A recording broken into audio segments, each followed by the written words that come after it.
Is it a 6.5 anymore if we don't talk a little antitrust?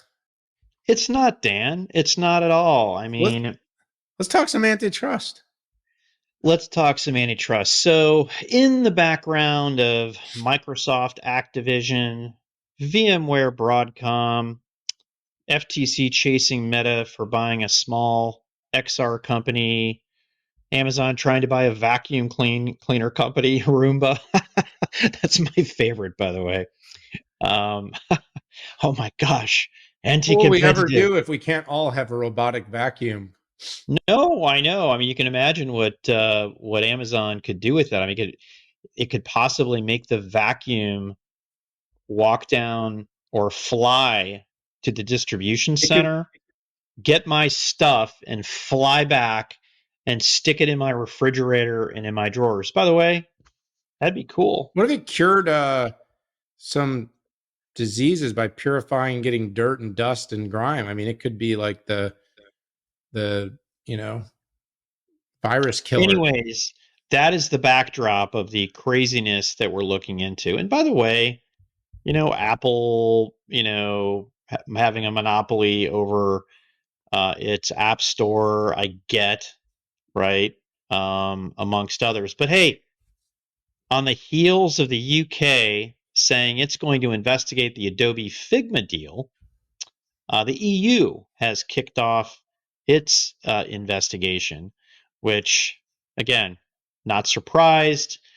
And I can see based on confusion of what Adobe does with Figma, right? There's this notion, a couple odd notions out there, Dan, that I kind of want to peel apart, and that is that Adobe and Figma are in the same business. So, how many people are editing their videos and photos with Figma? Hmm, absolutely zero. Okay. Adobe had a very unsuccessful cloud based sharing tool that it's already said, hey, it would get rid of if this deal went through. Um, but they're not even the same products. Are they used by creators? Yes.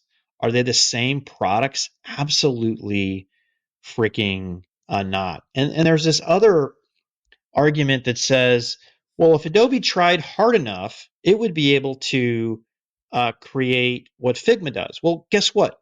They tried and it failed.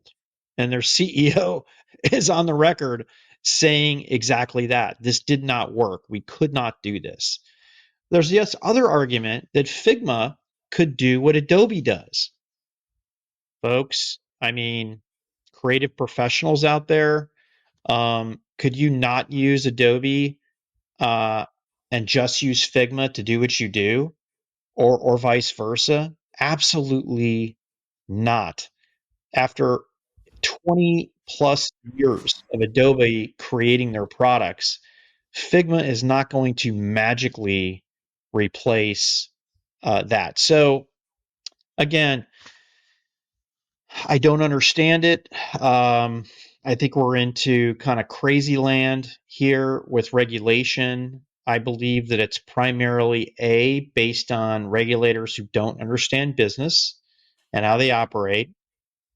B, people who view success with um, being a bad guy. That's the other one. And the third one is, hey, we don't have tech companies in my region. So I'm going to come after you and basically make penalties a tax for you. So I at least see some of the money. China loves to do that, by the way.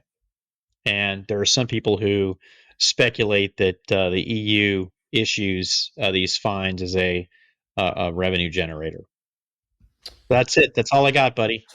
Yeah, can I just say no? This is like speed bump hurdle tax. So the UK is probably just following the lead after a less than successful breakup from the EU. From the EU, the UK is now going to need to find a new revenue generation stream, which is going to be what competitive taxation on deal flow. Not sure if that'll be the case, but what I can say somewhat confidently is software that enables people to collaborate on design and stuff seems to me like a fairly general category that can be done in many different ways. And you could argue that there's many different tools, whether that's using Teams and sharing a AutoCAD in Teams. I mean, like, yes, I do understand the ability to do some very specific kinds of design work inside of Figma, but my point is, it just doesn't feel to me like there's enough of a market and there's enough risk and enough um, price, power, control, and experience damage that can be done through a deal like this. I think it's just the size, Pat. I think it's just the size. I think anytime it gets over what about $10 billion in any sort of deal, there's just a demand and an interest. Competition committees need to exist. They need to justify and validate their existence, which means they need to investigate things. Um, you know, Pat, you and I both shared something this week about the Amazon breakup. It just feels to me like it's a hammer and a nail. And the nail is any deal over like 10 billion. And the hammer is every competition authority on the planet right now. Now, look, I, and am as much for regulatory when it's something that truly limits competition or creates pricing monopolies. But I just don't see how, you couldn't, even with just a few concessions, some sort of, um, you know, pricing concessions for a short period of time. I mean, there's just a lot of ways to solve this without trying to kill it. You're muted, but I'm listening. I'm hearing you, but I'm not. Sorry. Yeah, this is the Broadcom, right? We saw the concessions that were made for Marvell and Intel and NVIDIA and stuff like that. And it gets made. And I think that, there was some talk, I think it was in Bloomberg, about, the concessions were rejected. And from an Adobe point of view, it's like, that would just be dumb, right? Because, why concede to something that makes absolute sense that could limit your growth for years to come? Yeah, absolutely. So, anyways, I feel like this is going to happen, and there probably will be something in the U.S. as well.